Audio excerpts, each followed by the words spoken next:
Hey everybody, my name is Charlie Fear. I'm the director of Camp Chewonki for Boys, and I'm here on Hoyt's Point to talk about place. And we're going to learn a little bit about shelter building today, and I'm going to be joined by my friend Hannah Marshall, one of our trip leaders here at Chewonki. Hi Hannah. Hey Charlie. How's it going? Pretty good, how are you? I'm doing really well. I'm really excited about our activity today. It looks like you've got some cool stuff with you. What are we doing? Yeah, we're going to be building a special kind of shelter, an A-frame tarp. Awesome. Shall we go find a spot to set it up? Yeah, let's head out. All right, here we go.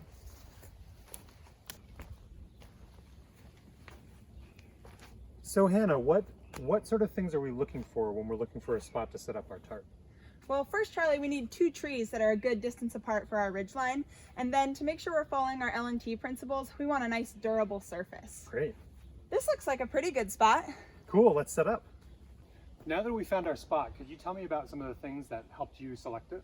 Yeah, Charlie, we've got 2 good solid trees on either side, and then I did a safety check, looking up for any loose branches, and then looking down to make sure there's good drainage if we had a big rainstorm. Great, so what do we do first? We're going to be setting up our ridgeline. Our ridgeline is going to be a nice taut line in between these 2 trees. If you want to start it out, we're going to go tie a bowline around that tree. Great. A bowline is a nice tight knot that doesn't slip when it's under pressure. We're going to be tying our ridgeline pretty low, right around waist level, so that our shelter can track in heat. Looks good, Charlie. I'm going to go try a trucker's hitch around this tree, which is an adjustable knot, which just allows us to take out tension out of the rope and adjust that as we go. So now that our ridgeline's in place, I'm going to have Charlie let go, and I'm going to crank down on my trucker's hitch to get this as tight as we can. Charlie, do you mind tapping the line? See, does it feel kind of tight? Feels pretty tight. Great. I'm going to tie this off. So that tap check can be really helpful to make sure if it's sagging a lot, means you might want to try to tighten your ridgeline up a little bit. If knots are tricky for you, you can practice using a friction wrap where you just wrap right around the tree instead of using one of these knots. But these 2 are really helpful and will give a great foundation for your tarp. So now that we've got this nice tight ridgeline, Hannah, what's our next step? Next, we're going to put our tarp on the ridgeline. Great. So we're going to look for the center of our tarp.